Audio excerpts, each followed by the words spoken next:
जय श्री कृष्णा। कृष्ण ज्ञान ऊर्जा में आप सबका स्वागत है। कंचन मालिनी राक्षस का उद्धार करके प्रेम पूर्वक देव कन्याओं से क्रीड़ा करते हुए शिवलोक में रहने लगी। अब इससे आगे हम 18वें अध्याय का श्रवण करेंगे, जिसमें श्री वशिष्ठ मुनि कहने लगे कि हे राजन, मैंने दत्तात्रेय जी के द्वारा कहा कि माघ मास महात्म्य कहा है। अब तुम माघ मास के स्नान का फल सुनो। अभी तक जो सुना गया वो माघ मास का महात्म्य था। अब तुम यह जानना कि माघ मास में स्नान करने से क्या फल और क्या पुण्य मिलता है। तो हे परंतप, माघ स्नान सब यज्ञों, व्रतों तथा तपों को फल देने वाला है। माघ मास में स्नान करने वाले स्वयं तो स्वर्ग को जाते ही हैं, साथ ही उनके माता और पिता दोनों के कुलों को भी स्वर्ग प्राप्त होता है। जो भी माघ मास में सूर्योदय के समय नदी आदि में स्नान करता है, उसके माता पिता के 7 कुलों की पीढ़ी स्वर्ग को प्राप्त होती है। माघ मास में स्नान करने वाले दुराचारी कुकर्मी मनुष्य भी पापों से मुक्त हो जाते हैं और इस मास में हरि का पूजन करने वाले पाप समुदाय से छूटकर भगवान के सदृश शरीर वाले हो जाते हैं। यदि कोई आलस्य से भी माघ में स्नान करता है तो भी उसके सारे ही पाप नष्ट हो जाते हैं। जैसे गंधर्व कन्याएं राजा के श्राप से भयंकर कल को भोगती हुई लोमस ऋषि के वचन से माघ में स्नान करने से वो पापों से मुक्त हुई थी। अब यह वार्ता सुनकर के राजा दिलीप को आश्चर्य हुआ और वे विनय भाव से पूछने लगे कि हे गुरुदेव, ये कन्याएं किसकी थी? उनको कब और कैसे श्राप मिला? अब उनके नाम क्या थे? ऋषि के वाक्य से वो कैसे श्राप से मुक्त हुई? अब उन्होंने कहाँ स्नान किया था? तो हे प्रभु, आप विस्तार पूर्वक मेरी सारी कथा मुझे सुनाइए। अब यह सुनकर के वशिष्ठ जी कहने लगे कि हे राजन, जैसे अरणि से स्वयं अग्नि उत्पन्न होती है, वैसे यह कथा धर्म और संतान उत्पन्न करती है। हे राजन, सुख संगीत नामक गंधर्व की कन्या का नाम था विमोहिनी, सुशीला तथा स्वर वेदी की सुंबरा, चंद्रकांत की सुतारा तथा सुप्रभा की कन्या चंद्रिका। अब ये 5 सब समान आयु वाली तथा चंद्रमा जैसी कांति वाली सुंदर थी। जैसे रात्रि को चंद्रमा शोभायमान होता है, वैसे ही पुष्प की कलियों के समान खिली हुई ये अप्सराएं थीं। ऊंचे पयोधर वाली पद्मिनी, बैसाख मास की कामिनी, यौवन को दिखाती हुई नवीन पत्तों वाली लता के जैसे गोरे रंग, सोने के समान चमकती हुई और सोने के अलंकारों से सुशोभित, सुंदर वस्त्र धारण किए हुए, अनेक प्रकार के गाने तथा बीणा, बांसुरी तथा दूसरे बाजे बजाने में प्रवीण, ताल, स्वर और नृत्य कला में वो निपुण थी। अब इस प्रकार वे कन्याएं क्रीड़ा करती हुई कुबेर के स्थान में विचरती थी।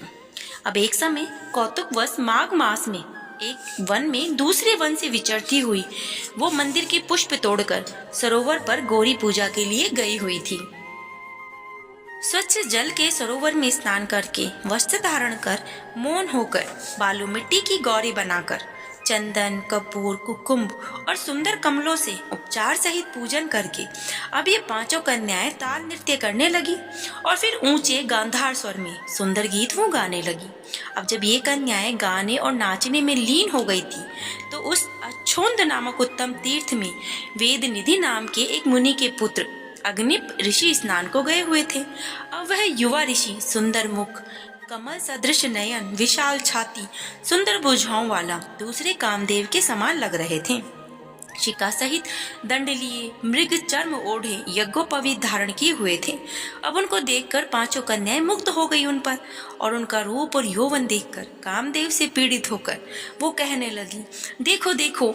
ऐसा कहती हुई उस ब्राह्मण के चित्त से कामदेव का डर उत्पन्न करने लगी और आपस में विचार करने लगी, यह कौन है? रति सहित होने से कामदेव नहीं, एक होने से अश्विनी कुमार नहीं, यह कोई गंधर्व, किन्नर या काम रूप धारण कर कोई सिद्ध या किसी ऋषि का श्रेष्ठ पुत्र या मनुष्य है। कोई भी हो, ब्रह्मा ने इसको हमारे लिए ही बनाया है। जैसे पूर्व कर्मों के प्रभाव से संपत्ति प्राप्त होती है, वैसे ही गौरी जी ने हम कुमारियों के लिए यह श्रेष्ठ वर दिया है। वो ऐसा आपस में बात करने लगी और कहने लगी कि आपस में यह वर तुम्हारा है या मेरा अथवा सबका। वो ऐसे कहने लगी। अब उस समय उस ऋषि पुत्र ने अपनी मध्याह्न की क्रिया करके ऐसे वचन सुने तो सोचने लगा कि यह तो बहुत बड़ी समस्या उत्पन्न हो गई। ब्रह्मा, विष्णु, महेश आदि देवता या बड़े योगेश्वर भी स्त्रियों के भ्रमजाल में मोहित हो गए थे और इनके तीक्ष्ण बाणों से किसका मन रूपी हिरण घायल नहीं हो सकता। जब तक नीति और बुद्धि रहती है तब तक पाप से भय रहता है, जब तक तप की गंभीरता रहती है और यम विधि का पालन होता है।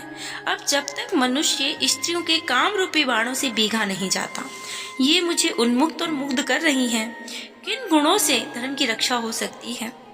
स्त्रियों के मांस, रक्त, मल और मूत्र से बने घृणित और अशुद्ध शरीर से कामी लोग ही सुंदरता की कल्पना करके रमण कर सकते हैं। शुद्ध बुद्धि वाले महात्माओं ने स्त्रियों के पास रहना कष्टकारक माना है। सो जब तक यह पास आवे घर चलना चाहिए। अब जब वह सोचने लगे, अतः जब तक वह उसके पास आई वह योग बल से अंतर्ध्यान हो गए थे। ऋषि पुत्र के ऐसे अद्भुत कर्म देखकर वह चकित होकर डरी हुई चारों तरफ देखने लगी और आपस में कहने लगी, यह क्या इंद्रजाल था जो देखते ही देखते विलीन हो गया। और वह विरह की अंगनी में जलने लगी और कहने लगी, हे कांत, तुम हमको छोड़कर कहाँ चले गए? क्या तुमको ब्रह्मा ने हमको विरह रूपी अग्नि में जलाने के लिए बनाया था? क्या तुम्हारा चित्त दया रहित है? तो हमारा चित्त दुखाकर तुम कहाँ चले गए? क्या तुमको हमारा विश्वास नहीं? क्या तुम कोई मायावी हो? बिना किसी अपराध के हम लोगों पर क्यों क्रोध करते हो? हे रितेश्वर, तुम्हारे बिना हम नहीं जीवेंगी। जहाँ पर आप गए हो शीघ्र ही हमें वहाँ ले चलो। हमारा संताप हरो, हमको दर्शन दो, हम पर दया करो। सज्जन लोग किसी का नाश नहीं करते। अब इस प्रकार जो पांचों कन्याएं थीं वो विलाप करती हुई बहुत देर तक उस ऋषि पुत्र की वहाँ पर इंतजार करती रही। जब घर आई तो माताओं ने कहा कि तुमने इतना विलंब क्यों कर दिया? तब कन्याओं ने कहा, हम किन्नरियों के साथ क्रीड़ा करती हुई सरोवर पर थी और कहने लगी, आज हम थक गए हैं, और जाकर लेट गई। अब इस प्रकार वशिष्ठ जी कथा को आगे बढ़ाते हुए कहते हैं, जिसमें हम 19वां अध्याय कल सुनेंगे। तब तक आप सभी श्री हरि भजन करते रहें और स्वयं को स्वस्थ रखें। जय श्री कृष्णा। राधे राधे।